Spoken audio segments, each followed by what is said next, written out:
mess it up, and if they find it funny when you mispronounce things. Same thing with China, and Japan, all over Germany. So I do that. They all come here at the same show. So I can't really have all the languages written on the stage. So I have kind of a Tower of Babel in the audience, who all are expecting me to be funny in their language. And it's a great challenge and a great experience to have enough visual things for them to be part of. When I'm not doing what they did in their particular country. Oh my gosh, so you clearly love your audience very much, and we always ask anybody who does live performances, when you have celebrity guests come, like J.J. Abrams, was there anyone else that you were super nervous to perform with? Guillermo del Toro came to the show. I wasn't nervous, but I'm a big admirer of his work. He came to my museum. He started to cry in my museum because he realized that the cinema started with all this historical magic.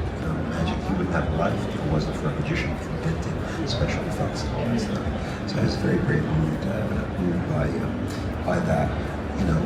Years ago, the most horrifying experience I had was having Woody Allen and Suki in the audience. Every single word that I said, every single joke that I said, I was listening to him saying that joke. And I said, was that really good? It wasn't coming out of my mouth. I'm questioning whether or not, it's funny or good or well written or not. It was horrible. He was wonderful after the show. He came backstage and he's a real magic aficionado of himself. He was magic. He was very, very good. You got sick because of the food, or you got sick? Because I know when I was young, we had people like you to look up to, and we would all, I even got a manager, I was so into it. Now, do you feel that is the same way today, or people, or the younger generations, and social media is so big, they're losing interest in that? I think that they get more interested because they're have to do stuff. It's so easy to actually learn the visual things. In fact, when I started, there was only magic books and videos of magic, so you actually really learn step by step, slow down, really perfect, slightly magic. So that really helps them. Also, the street magic game, the whole street magic is kind of like very accessible.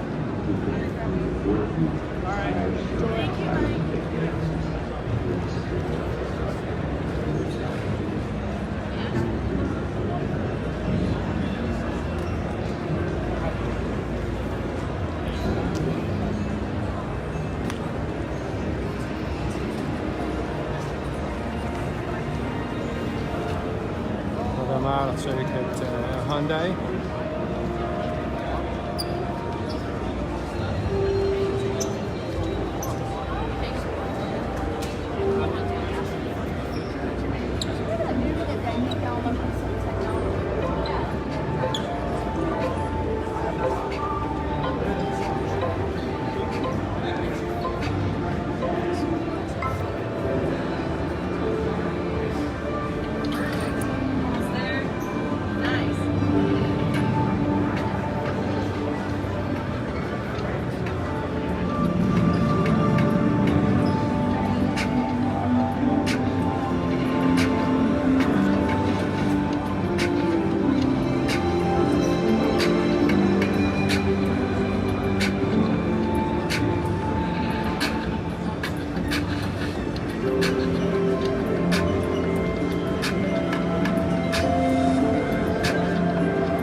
on, you're almost there. Come on, guys.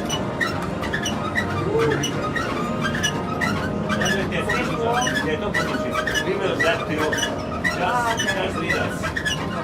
We will follow blindly. That's the normal life, you know. Yeah.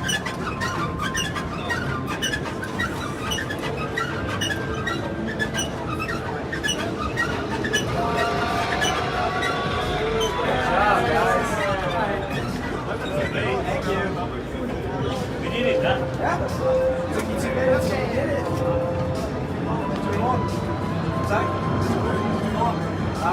My time was 38 seconds. Good.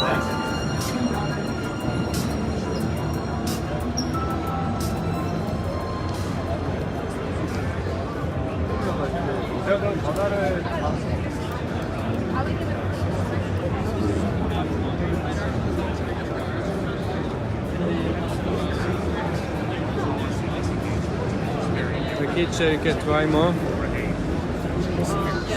من أول السيارات اللي اشتغلوا عليها إنها تكون قيادة ذاتية.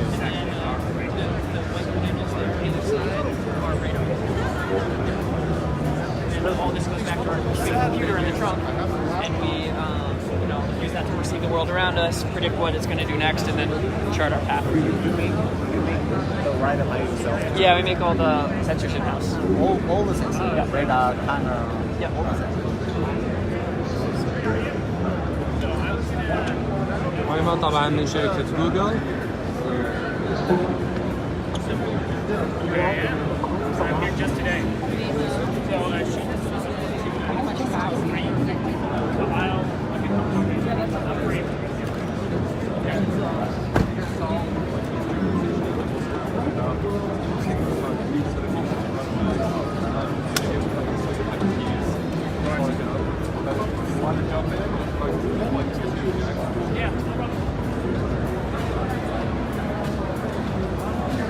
هنا أودي.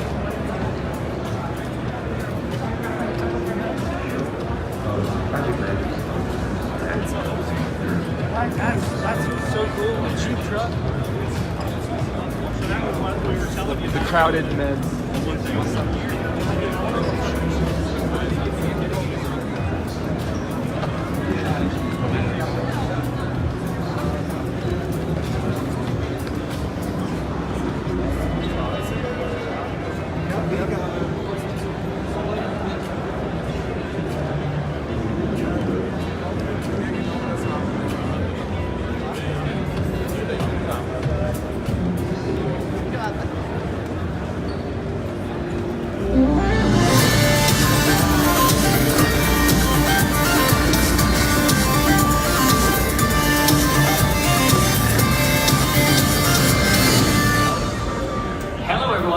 CES and the Audi Tech Talks Forum. This really is a place to take a deeper dive into some of the technology and ideas that you see all around you.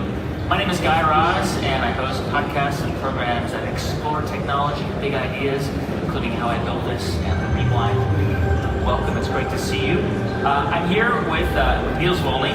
He's head of digital business, and Daniel Hofendine from pre-development electrics, electronics at Audi. Gentlemen, great to have you here. Thanks for having us. We are here to talk about the Audi Experience Ride. And I want to start with you, Niels. And this term that we talked about in our conversation earlier today, the 25th hour. This is how you and Audi are talking about the future of mobility. The idea that, an autonomous vehicle is going to give you an extra hour in the day, a proverbial 25th hour. So when you think about the future, you think about mobility with respect to this idea of an additional hour, how do you see it? Actually, mobility as we know it today will radically change. So the infrastructure will change, the architecture of vehicles will change, the way we access mobility will change, and all this also influences heavily how we will experience mobility in the future. And experience moves into focus for us at Audi, since the passenger moves into focus, and especially in the autonomous future.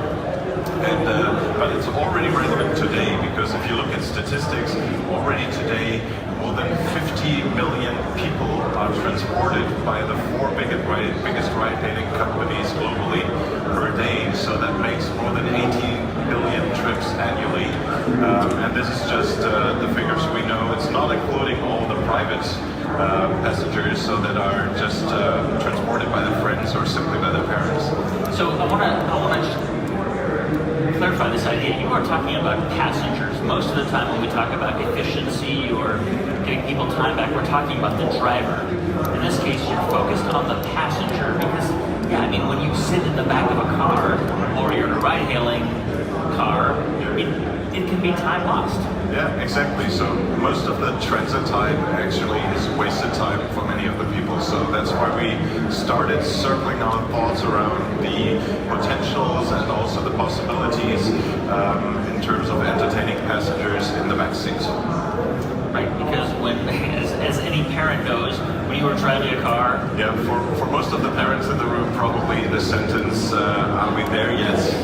Sounds quite familiar, doesn't it? All right, so tell us what you're talking about.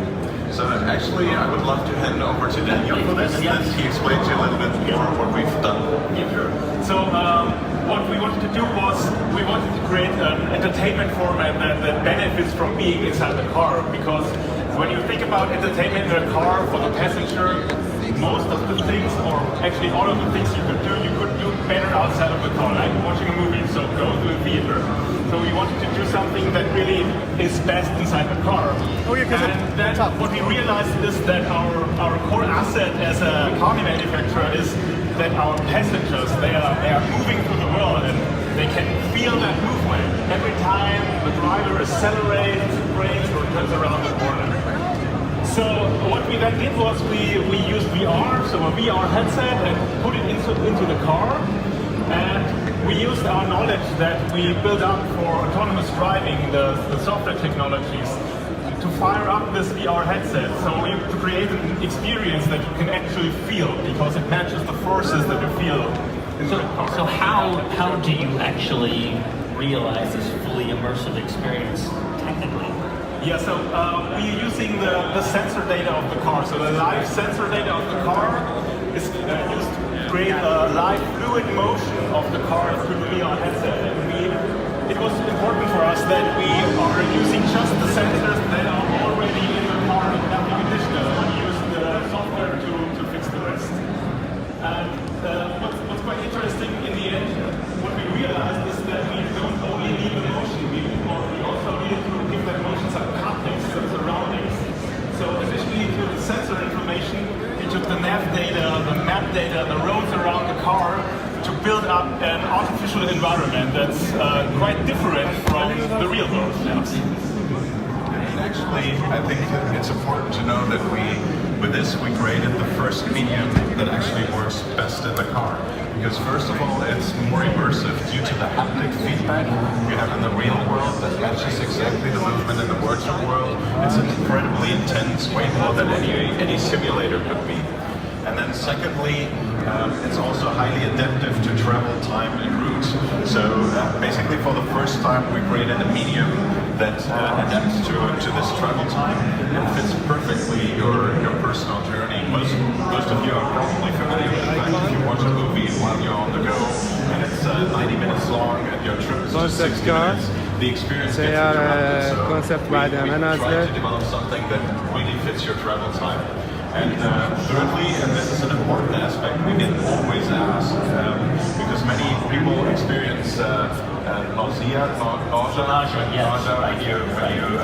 when you're in VR, or also when you're in the car consuming media, because that what you look at doesn't fit the travel movement. And actually, by combining these two things with almost no latency, more people can enjoy media in the car than before. So that's what I meant by we created something that actually works best in the car. And we did a study on this. We can't cure all motion sickness. I don't want to raise the bar here way too high, but people that experience motion sickness in cars due to the fact that they look at something that doesn't match the movement, the number is quite high. And we did a study on this and tried them to test our prototype. And the numbers actually, at the end of the day, were 3 times as Audi that did not experience any motion sickness anymore. That's quite impressive. So this technology, it's adaptive. It can adapt to any route the vehicle takes, and it also sort of solves for the potential for non-motion sickness. I know you brought a video because you tested this out with some people at Speed Vegas here in Las Vegas. Give them a chance to check it out. Prototypes are always better than PowerPoint, so yes. Get people in the car. All right, let's see what that experience was like. 자율주행차는 일단 디자인적으로 굉장히 유니크한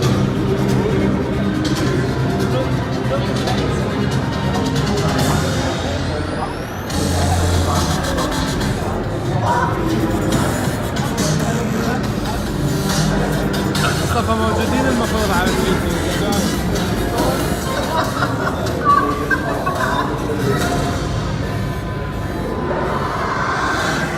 Hope you enjoyed your first home ride.